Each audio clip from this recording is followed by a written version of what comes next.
Dios no hizo el mundo, lo hicieron los albañiles. Zona de trabajo, un recorrido por el territorio de los trabajadores en Radio La Compañía.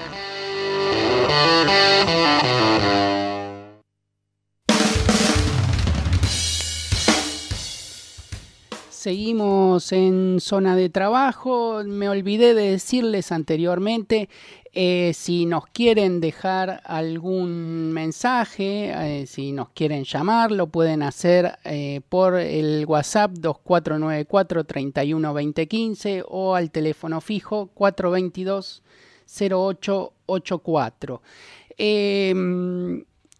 Como hicimos el mes pasado, tenemos hoy otra vez a Yelén de la cooperativa Esquina Libertad, porque tenemos hoy otra columna de la cooperativa. Yelén, ¿nos estás escuchando? Hola, ¿cómo están? Buenas noches, buenas tardes. Bueno, ¿cómo va eso? ¿Todo bien?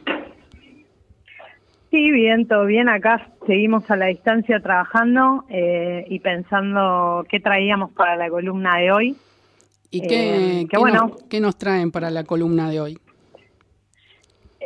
Traemos en particular una efeméride que nos parecía interesante poner sobre relieve y compartir, y a partir de eso compartir un análisis sobre esta cuestión, ¿no? Sí. Ahora, este mes de junio, se cumple otro aniversario de lo que se definió como el Día de la Resistencia Carcelaria, la semana que viene. Una efeméride que nace en el junio del 2011, en un encuentro que se hizo dentro del penal de San Martín, en la 48, donde se encuentra el CUSAM, la Universidad de San Martín dentro del contexto de encierro, sí, que por esos años recién nacía, solamente tenía un año de vida, o por ahí, o sea, eran los principios de ese espacio. Entonces se decide colectivamente entre varios referentes y centros de estudiantes y grupalidades de diferentes sistemas penitenciarios de la provincia, encontrarse en el espacio del CUSAM, por un lado para bancar el espacio de estudio, pero por otro lado porque se pretendía compartir una agenda en común entre varias unidades penitenciarias bonaerenses y federales sobre la situación que se vivía en contexto de encierro, las condiciones habitacionales, el aspecto de trabajo, la cuestión de la salud y de la educación, entre otros, donde pudiésemos compartir en ese encuentro qué estadio de situación se vivía en los distintos penales de la provincia de Buenos Aires. Sí. Que aparte con la fortuna de en ese momento poder juntar personas, por ejemplo, de Seiza, de mujeres, de varones, de Devoto, del sistema federal, junto con unidades, la 46 y 47 y 48 de San Martín, donde hay el sistema bonaerense, mujeres y varones también, que pudieron en esa instancia participar.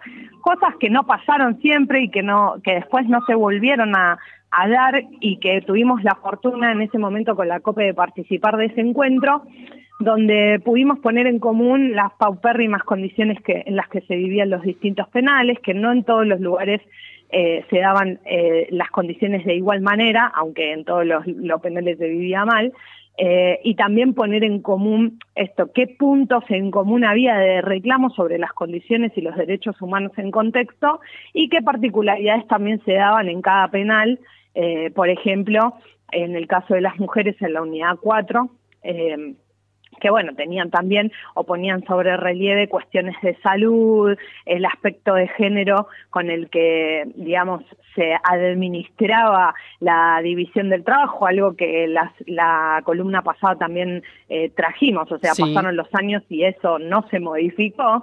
Ya en el 2011 hablábamos sobre esto y la distribución de privilegio que hacía el servicio penitenciario dentro de la unidad, generando también dificultades internas a la población, y no favoreciendo en absoluto el proceso de inclusión de las personas que se encontraban allí. En todo este encuentro pudimos compartir varias cosas. Sale como día, como efeméride, en una votación colectiva, que ese encuentro fuera el principio de muchos y de pensar ese día como la resistencia carcelaria. Entonces nosotros queríamos traer, bueno, cómo fue mutando ese concepto o se resignificó o siguió después tomando su propio vuelo a lo largo de los años en los distintos penales, y para eso traemos algunas voces de algunos compañeros, algunos que ya son liberados, otros que estuvieron en contexto, Sí. que abrimos la pregunta: ¿qué significa para ustedes el Día de la Resistencia Carcelaria? ¿Cómo lo vivieron? ¿Qué perspectiva le dan a esto? Para esto podemos escuchar ahora el audio de Ariel, que nos va a contar su experiencia cuando transitó en el penal de Entre Ríos. Cuando caímos me llevaron a Entre Ríos. Daban cursos distintos a las cárceles federales, era algo más provincial. En ese lugar estuve casi 2 años y pico. Pasaban a las 7 de la mañana, se abrían las puertas y podía seguir durmiendo. Algunas fajinas había, muy pocas, no es como Devoto. Te daban 2 pesos con 50 si es que te daban, y estábamos ahí todo el día encerrado. Sí hacíamos estudio, pero había primaria, un par de cosas de secundaria, pero era para lío, entonces se complicaba para los profesores también que daban en esos lugares. Después había muchos cursos que sí, estaba todo separado por grupos, y más o menos había electricidad, carpintería, un par de boludeces más. Y bueno, yo trataba de anotarme a todos y ir a hacer un poco de deporte, jugar a la pelota cuando se podía, para tener la cabeza en otro lado, porque si no te la pasas mirando televisión y echado en una cama, muriéndote ahí dentro de ese lugar. Lo que nos parecía interesante este audio es que nos muestra un poco, nos refleja un poco lo que también retomamos de la columna anterior, sobre qué pasaba también en penales que están en otras provincias, en qué situaciones y en qué estadio están, y las dificultades que hay de garantizar trabajo o formación como procesos para transitar la ejecución de la pena, y un poco Ariel nos trae este relato. Pero ahora escuchamos también a Ariel cuando lo trasladan a Devoto, y hace como un paralelismo de con qué se encuentra en Devoto, que es el penal que se encuentra en la capital de Buenos Aires y tiene otro tipo de acceso, y siempre también nos parece importante mostrar esta diferencia. Claro. Y Ariel nos trae su visión sobre esto. Cuando me llevan para Devoto, después cuando yo estaba por empezar el juicio, o sea, por más que estés privado de libertad, era otra cosa Devoto. Pero en el contexto de encierro en cárceles federales tenés un trabajo que, por lo menos dentro de todo lo malo, unos cuantos mangos recibís. Y bueno, traté de enfocarme en eso para tratar de trabajar, de recuperar un poco de todo lo que se perdió. Y a su vez el estudio, tenés un centro universitario que no hay en ningún lado, por lo menos en las cárceles de afuera. Dentro de todo lo malo, es una cárcel que por lo menos tenemos un centro universitario que podíamos ir de lunes a viernes y estar con la cabeza ocupada en otra cosa, y no estar echado mirando televisión y estar como un tarado toda la condena que pasamos ahí adentro. Y aparte que te sirve para después estar activo y en un laburo, con un estudio, para tener la cabeza un poco más abierta. En esto último que trae Ariel, rescatamos también esto, que el concepto de resistir es poder defender el trabajo, la educación, o tener un proyecto que te permita proyectar una salida o pensar la formación de oficio. Digo, ¿cómo ponemos sobre valor que resistir en el contexto es poder sostener estos espacios que generan significativamente un cambio, quien lo transita a quien no? Claro. Y en este sentido después traemos también la voz de Edgardo, otro compañero liberado que tuvo la oportunidad de pasar por el Centro Universitario de Devoto, que está dentro del penal, es donde funciona la Universidad de Buenos Aires dentro del penal, y cuenta un poco su experiencia de transitar el espacio educativo. Lo escuchamos. Resistir no solamente, resistir a muchas cosas. En lo emocional, porque no estás comunicado con lo de afuera, pero no estás físicamente. Hay que resistir a eso, ¿no? Hay que sobrellevarlo, por más que, qué sé yo, uno si hay reincidente o no, es difícil. Para el reincidente también es difícil, no es una boludez. Y más cuando tenés afecto y lazos fuertes familiares, de amistades, amorosos, afectivos, ¿no? Hay que resistir también al sistema. Adentro hay un sistema que es muy opresor y avanza mucho constantemente, castigando. También le hemos encontrado escapatoria, no nos han ganado. Hemos estado físicamente encerrados, pero libres mentalmente. La facultad también ayudó y eso fue una resistencia también. Eso es resistir. Creo que la facu, el CUD, en Devoto, los compañeros que también tiran todo para el mismo lado, eso también es una forma de resistir. Ahí, recuperando un poco lo que dice Edgardo, subrayábamos dos cuestiones. Por un lado, la resistencia de sostener los vínculos y reconocer ahí el rol de cuidado que ocupan los familiares del otro lado de la reja y la importancia de cómo sobrellevar ese vínculo que muchas veces se ve totalmente atacado por el sistema. Y por otro lado, el espacio del CUD como espacio de resistencia, algo con lo que la COPE concordamos completamente. También fue para la COPE un espacio de resistencia y de subsistencia, de poder existir como proyecto, porque en el principio de la COPE ese espacio fue clave para poder desarrollar un proyecto laboral. Y en este sentido también, con respecto a los vínculos y la importancia del espacio de educación y otros aspectos, también traemos la voz de Flor, compa de la Unidad 4 de Ezeiza, que también aporta su mirada desde la perspectiva también de género, que creemos que le da un plus a que podamos entender un poco también cómo nos oprime el sistema. La escuchamos a Flor. Puedo hablar desde mi experiencia, lo que es resistir en contexto de encierro. Hace 8 años que estoy detenida. Creo que la lucha es resistencia y siempre luchar por nuestros derechos, por el derecho a la educación, por el derecho a la salud, a los vínculos familiares, por tratar de que se respeten nuestros derechos y que de alguna forma nos sigamos sintiendo personas y que no dejamos de ser personas porque estemos privadas de la libertad, y crecer, y el día de mañana que recuperemos la libertad podamos volver a nuestros hogares con nuestros familiares y ser felices. Y ser felices, y ese ¿no? cierre que, tal cual, ese cierre que nos parece como el broche de oro de a lo que apuntamos y lo que queremos decir, ¿no? Quizá trayendo estas voces buscamos que pensemos colectivamente, cuando hablamos de inclusión, de que hablamos, cómo la construimos, cómo podemos pensar la inclusión social o un proceso si no respetamos los derechos humanos, si no pensamos también qué pasa con los derechos humanos en todo el tránsito de la ejecución, para pensar después qué pasa con esas personas cuando salen.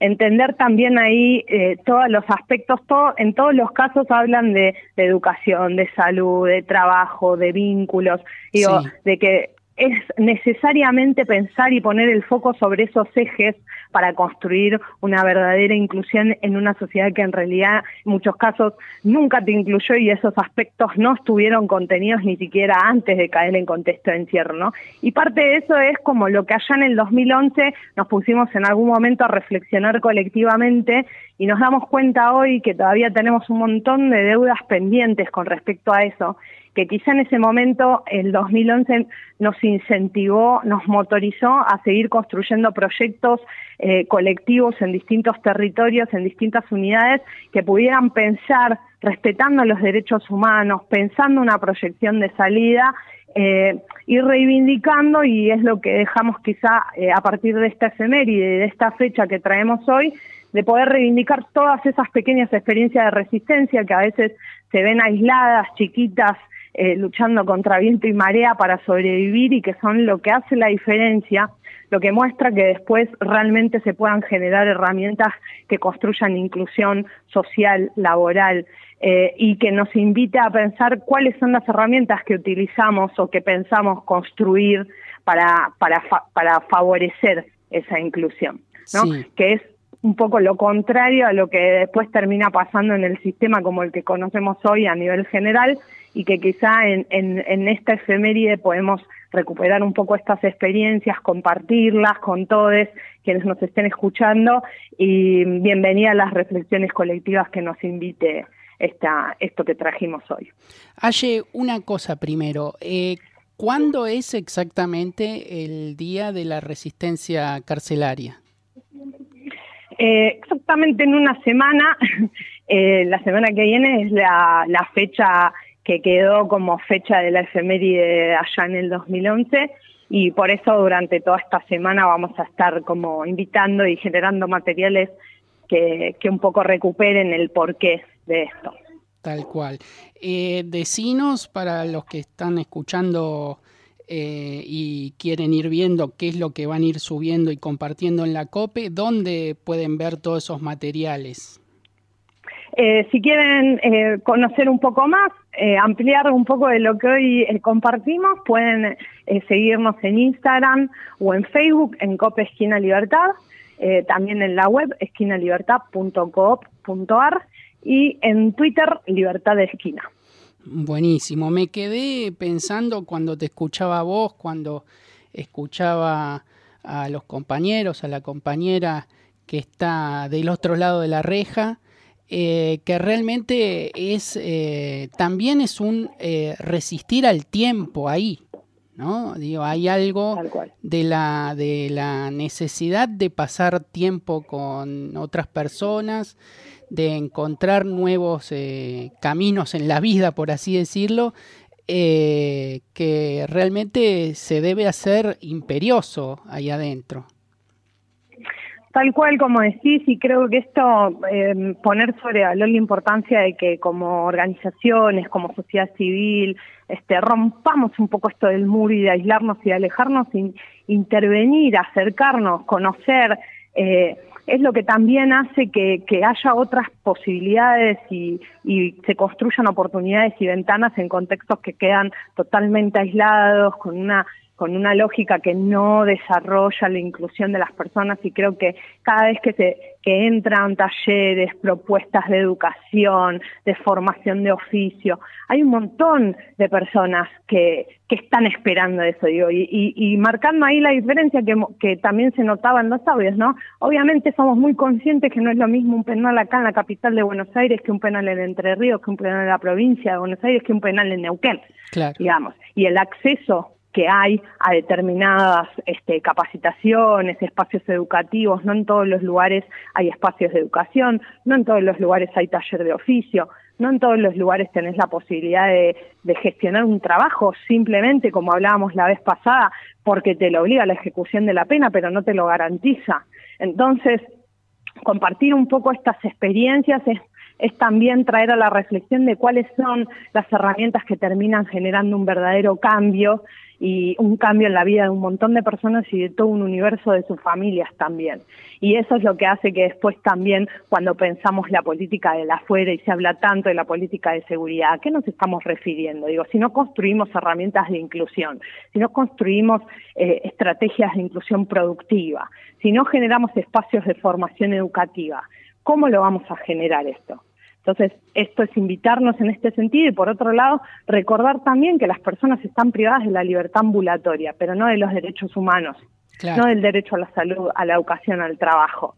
Y esos son muchos de los ítems que de allá del 2011 y todos los años, y probablemente antes también, son constantes debates en el contexto y todavía deudas pendientes.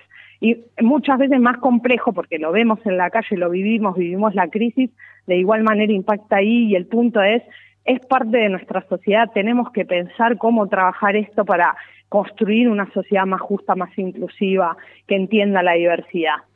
Y ahí radica el desafío. Totalmente, Aye. Esperamos para el mes que viene la próxima columna de la cooperativa Esquina Libertad, entonces. No les voy a espolear, pero tenemos una gran próxima columna, así que espero que estén ahí del otro lado escuchándonos el mes que viene, y siempre gracias a todo el equipo que nos permite tener este espacio y compartir estas temáticas. Bienvenidas todas las devoluciones que surjan de los oyentes también. Un abrazo y hasta la próxima. Abrazo. Escuchábamos a Yelén Stroker, la presidenta de la cooperativa Esquina Libertad, con la columna que nos lleva la misma cooperativa todos los meses acá en Zona de Trabajo.